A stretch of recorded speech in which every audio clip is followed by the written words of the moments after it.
El Nino का खतरा बढ़ गया है। दुनिया शायद एक और शक्तिशाली अल नीनो से होने वाली तबाही का सामना करने के कगार पर है। केंद्र सरकार अल नीनो के संभावित खतरों और मानसून पर इसके असर से निपटने के लिए पूरी तरह से अलर्ट है। सरकार ने कमर कस ली है। क्राइसिस मैनेजमेंट ग्रुप बनाए गए हैं।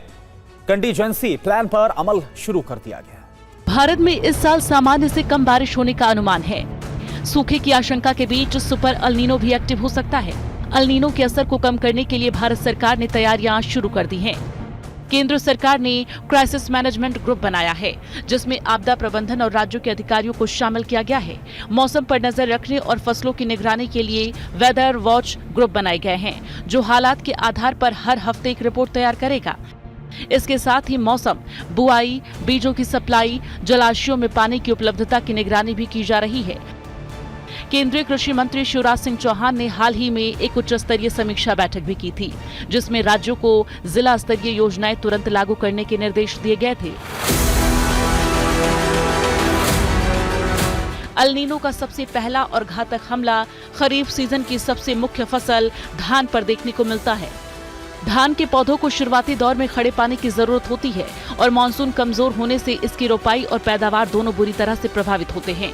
धान के अलावा कपास की खेती भी इसकी मार से बच नहीं पाती, जिसे ध्यान में रखते हुए देश के 240 से ज्यादा जिलों के लिए कंटीजेंसी प्लान लागू किया गया है।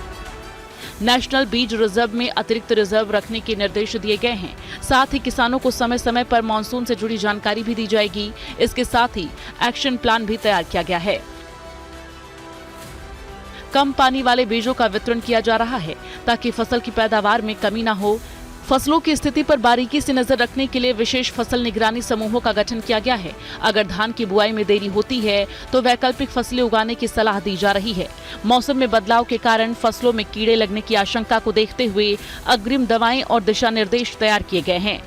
ग्रामीण विकास एजेंसियों को निर्देश दिए गए हैं कि स्थानीय उपायों से मिट्टी की नमी बनाए रखें। इसके अलावा जहां बांधों या जलाशयों में पानी उपलब्ध है, वहां उसका सही इस्तेमाल करने और फसलों को बचाने के लिए किया जाएगा। अल नीनो के कारण कई फसलों पर बड़ा असर दिखाई दे सकता है, लेकिन सरकार ने इसकी तैयारी पहले से कर रखी है। सरकार के पास 43 लाख टन दालों का बफर स्टॉक है, जिसकी मदद से सरकार दाल की कीमतों को कंट्रोल में रखेगी।